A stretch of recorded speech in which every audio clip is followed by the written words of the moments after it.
اٹھاؤ تاریخ کے پنے، سمیہ بنت خیاط رضی اللہ تعالیٰ عنہ ابو جہل نے گرفتار کر کے پکڑ کر کے رکھا ہوا ہے، سامنے ان کے شوہر حضرت یاسر کو بھی بات کے رکھا ہے، سامنے ان کے بیٹے عمار کو بھی بات کے رکھا ہے، اے سمیہ تو محمد کا دین چھوڑ دے، تو ایمان چھوڑ دے، ہم تجھے ستانا چھوڑ دیں گے۔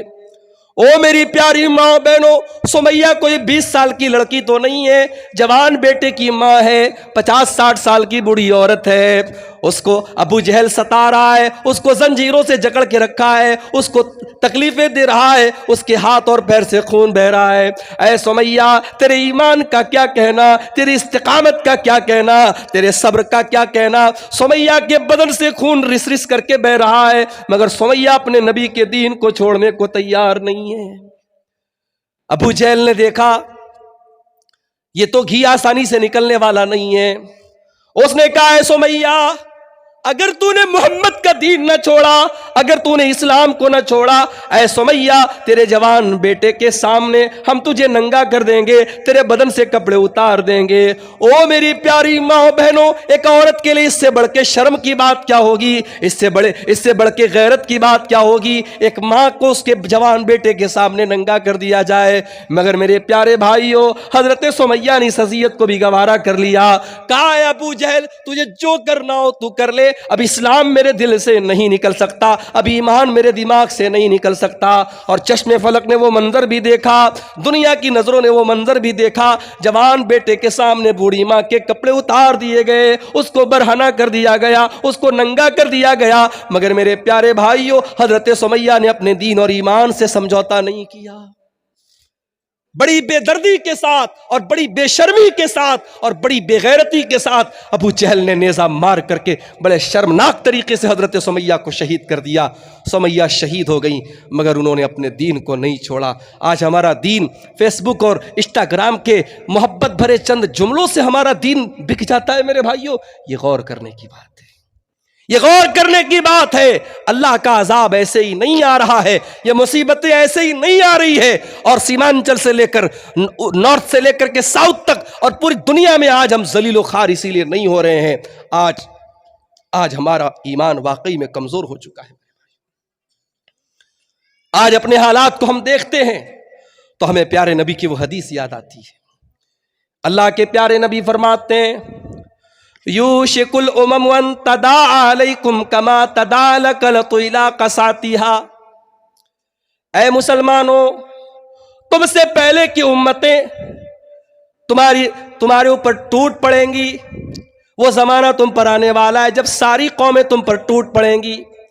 کما تداعى الکلۃ الی قصاتها، جیسے بھوکے لوگ دسترخوان پر باری باری ٹوٹ پڑتے ہیں۔ صحابہ نے کہا من قلۃ نحن یومئذ یا رسول اللہ، اے اللہ کے رسول کیا اس وقت ہماری تعداد کم ہوگی؟ آپ نے فرمایا اللہ بل انتم یومئذ کثیر، تمہاری تعداد تو بہت زیادہ ہوگی۔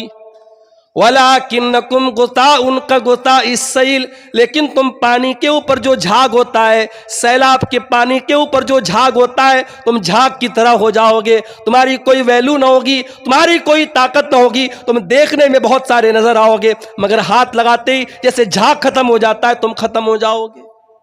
کبھی غور کرنا، پانی کے اوپر جو جھاگ ہوتا ہے نا، دیکھ کے کیا لگتا ہے جتنا پانی اتنا جھاگ ہے، مگر اس جھاگ میں کیا اس کی اوقات کیا ہوتی ہے، اس کو ہاتھ لگاؤ ختم۔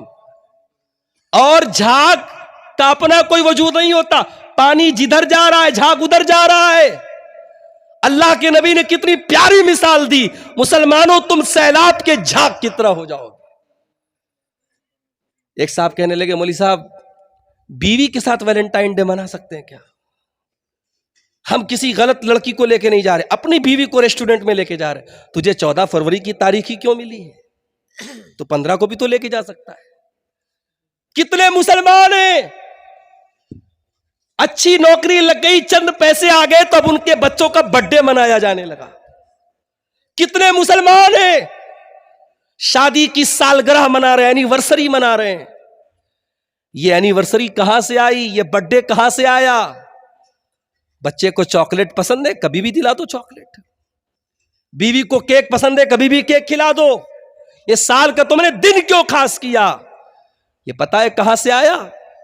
یہ ان لوگوں کے چونچلے ہیں جو سور کھانے والے ہیں، جو شراب پینے والے ہیں، جو زناکار ہیں، بدکار ہیں، حرام خور ہیں، یہ ان کے چونچلے ہیں، اور ہم صاحب ان کے طریقے پہ چل رہے ہیں۔ اسی لیے اللہ کے نبی فرماتے لَتَتَّبِعُنَّ سُنَنَ مَنْ كَانَ قَبْلَكُمْ، تم ضرور اپنے سے پہلے کے لوگوں کے طریقے پر چلو گے، شبرم بے شبرم وزرام بے زرائن، اگر وہ ایک بالست چلیں گے تو تم بھی ایک بالست چلو گے، اگر وہ ایک ہاتھ چلیں گے تو تم بھی ایک ہاتھ چلو گے، حَتَّى لَوْ سَلَكُوا جُحْرَ ذَبٍّ لَسَلَكْتُمُوهُ، تم سے پہلے کی قومیں اگر کسی بل میں چلی جائیں، کسی جانور کے بل میں سوراخ میں چلی جائیں، تو تم اتنے پاگل ہو، اتنے اندھے ہو جاؤ گے، ان کی تقلید میں ان کے پیچھے تم سوراخ کے اندر چلے جاؤ گے۔ اللہ کے نبی نے فرمایا کہ تم سیلاب کے اوپر جو جھاگ ہوتا ہے اس جھاگ کی طرح ہو جاؤ۔ اللہ تبارک و تعالیٰ دشمنوں کے دلوں سے تمہارے دبدبے کو ختم کر دے گا اور تمہارے دلوں میں وہن ڈال دے گا۔ صحابہ نے کہا ہے اللہ کے نبی وہن کیا ہوتا ہے؟ آپ نے فرمایا حب الدنیا و کراہیت الموت، تم دنیا کے چاہنے والے، دنیا سے محبت کرنے والے، دنیا کے لیے مرنے مٹنے والے بن جاؤ گے۔ مسلمانوں ذرا اپنے دل پر ہاتھ رکھ کے بتانا، صبح جب نیند کھلتی ہے تب سے لے کر رات میں بستر پہ سونے تک کتنی بار موت کو یاد کرتے ہو؟ ارے مولوی صاحب کیسی بات کر رہے، موت کو کون یاد کرتا ہے؟ ہر آدمی تو زندگی کی بات کرتا ہے، بیوی کی بات، بچوں کی بات، روزی روٹی کی بات، دکان کی بات، مکان کی بات، پالیٹکس کی بات، موت کی بات کون کرتا ہے؟ میرے نبی موت کی بات کرتے تھے۔ میرے نبی رات کو سو کر کے اٹھے، ام حبیبہ کہتی اللہ کے نبی رات کو سو کر کے اٹھے گھبرائے ہوئے، چہرہ بالکل خوف سے پیلا پڑا ہوا ہے، بالکل گھبرائے ہوئے اللہ کے نبی اٹھتے اور کہتے ہیں ایھا الناس، او لوگو کان کھول کر کے سن لو، اذکروا اللہ، او لوگو اللہ کو یاد کیا کرو، او لوگو اللہ کا ذکر کیا کرو، جات الصاخہ، او لوگو جات الراجفہ تتبعها الرادفہ، کپ کپا دینے والی قیامت آنے والی ہے، جا الموت بما فیہ، او لوگو موت تم سب کو آنے والی ہے اور موت کے بعد کا منظر تم سب کو دیکھنا ہے۔ ہمارے نبی تو موت کو یاد کرے، صحابہ تو موت کو یاد کرے، صحابہ تو آخرت کی فکر کرے، اور ہم تو دنیا کے لیے مرے میٹے جا رہے ہیں، صبح سے لے کے شام تک دنیا کے لیے ہائے دنیا کیے چلے جا رہے ہیں۔ حب الدنیا، تم دنیا سے محبت کرنے لگو گے۔ میری ماں اور بہنوں، کبھی موقع ملے تو اپنے نبی کی بیویوں کی زندگی کو بھی پڑھ لینا، انہوں نے کیسی زندگی گزاری۔ آج تو تم نے شوہر سے کہا گوشت لے آؤ، شوہر بیچارہ کسی وجہ سے گوشت نہ لے آیا تو 4 باتیں شوہر کو سنا دیتی ہے۔ تمہاری بہن کی شادی ہے، تم نے کہا مارکیٹ میں ارریا کی فاربس گنج کی مارکیٹ میں تم نے کہا یہ 5000 کا کپڑا ہے مجھے دلا دو، شوہر کی بیچارے کی تنخواہ نہیں ملی ہے، پیسہ نہیں ملا ہے، مزدوری نہیں ملی، اس نے کہا چلو بعد میں دلا دیں گے، تمہیں غصہ آ گیا۔ تم تو ایک ڈریس پر کمپرومائز کرنے کو تیار نہیں، تم تو ایک کپڑے اور ایک کھانے پینے کی چیز پر سمجھوتا کرنے کو تیار نہیں۔ میرے نبی کی بیویوں نے اپنے شوہر کے ساتھ کیسے دن کاٹے ہیں میرے بھائی۔ اللہ کے نبی کی پیاری بیوی حضرت عائشہ فرماتی ہیں 2 مہینہ گزر جایا کرتا تھا، ہم 3 چاند دیکھ لیا کرتے تھے۔ وما یوقد فی ابیات رسول اللہ صلی اللہ علیہ وسلم نار، اللہ کے نبی کے گھر میں چولہا نہ جلتا تھا۔ 2 مہینے تک اللہ کے نبی کے پورے گھر والے اور آپ کی پوری فیملی کھجور کھا کر کے اور پانی پی کر کے گزارا کیا کرتی تھی۔ یہ اس امت کی ماؤں کا حال ہے۔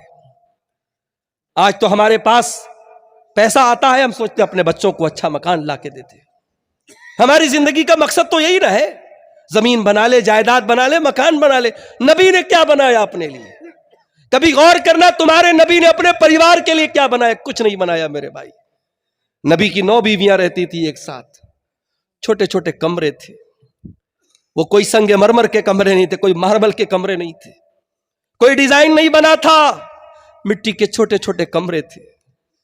اور صحابہ کہتے ہیں ان کمروں کی ہائٹ اتنی تھی ہاتھ لگاؤ تو چھت کو چھو لیتے تھے، کھجوروں کے تنے کے پلر ہوتے تھے، چھپر کی چھت ہوتی تھی، مٹی کا فرش ہوتا تھا۔ یہ نبی کا گھر تھا میرے بھائی۔ ہمارے گھروں میں ماشاءاللہ ماربل بچھا ہے، ٹائلز لگی ہے، ہمارے گھروں میں سب کچھ ہے، مگر محمد اکرم کے گھر میں کچھ نہیں تھا، مٹی کا گھر تھا، مگر یہ گھر اتنا برکت والا تھا، اس میں جبریل آتے تھے، اس میں قرآن اترتا تھا، اس میں دن رات اللہ کی رحمت اترتی تھی۔ ہمارے گھر میں کہاں سے اللہ کی رحمت اترے گی؟ کسی کے گھر میں کتا رکھا ہے، کسی کے گھر میں تصویریں رکھی ہے، کسی کے گھر میں گانا بج رہا ہے، کسی کے گھر میں رات میں موبائل پر گندی فلمیں دیکھی جا رہی ہیں۔ ہمارے گھر میں سب کچھ ہے، اللہ کی برکت اور اللہ کی رحمت نہیں آتی میرے بھائی۔ حب الدنیا و کراہیت الموت، مسلمانوں تم دنیا سے محبت کرنے لگو گے اور موت سے نفرت کرنے لگو گے۔ میرے نبی نے کبھی دنیا سے محبت نہیں کی میرے بھائی۔ چٹائی پہ آپ لیٹے ہوئے ہیں، ترمذی کی روایت ہے، چٹائی سے آپ اٹھتے، آپ کی پیٹھ پر چٹائی کے نشانات پڑے ہوئے ہیں۔ صحابہ کرام نے کہا، اللہ کے نبی لو اتخذنا لک وطانا، آپ ہمیں اجازت دے دیں ہم آپ کے لیے گدے کا انتظام کر دیں۔ آپ نے فرمایا، اے میرے صحابہ، مالی ولد دنیا، میرا دنیا سے کیا لینا دینا ہے؟ ما انا الا کراکب استظل تحت شجرۃ ثم راح فترکها۔ اے میرے صحابہ، میں تو دنیا میں ایک مسافر کی طرح آیا ہوں، ایک پردیسی کی طرح آیا ہوں۔ پردیسی کسی دوسرے شہر میں جاتا ہے، کسی پیڑ کے نیچے آرام کرتا ہے، اس پیڑ کو وہ آرام گاہ تو بناتا ہے، کچھ دیر آرام تو کرتا ہے، جب تک دھوپ نکلی ہے تب تک وہ آرام کرتا ہے، ثم راح فترکها، پھر اپنی منزل کی طرف چلا جاتا ہے۔ او لوگو، یہ دنیا میری منزل نہیں ہے، وقتی آرام کرنے کی جگہ ہے۔ یہ سبق دیا تھا ہمارے نبی نے۔ ہم نے دنیا کو سب کچھ سمجھ لیا۔ شاعر کہتا ہے، جگہ جی لگانے کی دنیا نہیں ہے، یہ عبرت کی جا ہے، تماشا نہیں ہے۔ دنیا سے دل نہ لگاؤ میرے بھائی۔ کس چیز پر دل لگا رہے ہو؟ دولت پہ؟ قارون کی دولت قارون کے ساتھ زمین میں دھسا دی گئی۔ حکومت کرنے والے آج حکومت پر ناز کر رہے ہیں، بڑے جوڑ توڑ ہو رہے ہیں، الیکشن قریب آنے والا ہے، کب کون کس پارٹی میں چلا جائے کچھ پتا نہیں، کس کو خرید لیا جائے، کس کو ڈرا دیا جائے، کوئی بھروسہ نہیں۔ حکومت پر انسان ناز کرتا ہے۔ فرعون سے بڑی حکومت ہے کیا آپ کی؟ بہت بڑی حکومت تھی فرعون کی، لیکن ساری حکومت کے ساتھ دریاؤں میں ڈوبو کر کے مار دیا گیا۔ خوبصورتی پر اگر ناز کرتے ہو، بڑا خوبصورت تھا ابو لہب، کبھی جا کر کے پڑھنا سیرت میں ابو لہب کیسا تھا۔ ابو لہب کا نام ابو لہب کیوں پڑا؟ انگارے کی طرح گورا چٹھا تھا، چمکتا تھا، بہت خوبصورت تھا، مگر نبی کا دشمن تھا۔ اور جب نبی کا دشمن تھا تو اللہ نے قرآن میں پوری سورت نازل کر دی، تبت یدا ابی لہب، تبت یدا ابی لہب وتب، ابو لہب کے دونوں ہاتھ ٹوٹ جائے، ابو لہب برباد ہو جائے۔ ما اغنا عنہ مالہ وما کسب، ابو لہب کا مال اس کے کام نہ آیا، ابو لہب کی کمائی اس کے کام نہ آئی۔ تو گورا پن اور خوبصورتی کام نہیں آئے گی میرے بھائی، دولت کام نہیں آئے گی، کام آئے گا آپ کا عمل، آپ کا ایمان، آپ کا تقوی۔ ملک کے موجودہ حالات میں ہم سب کی ذمہ داری ہے کہ ہم اپنے اندر اللہ کا ڈر اور اللہ کا تقوی پیدا کریں میرے بھائی۔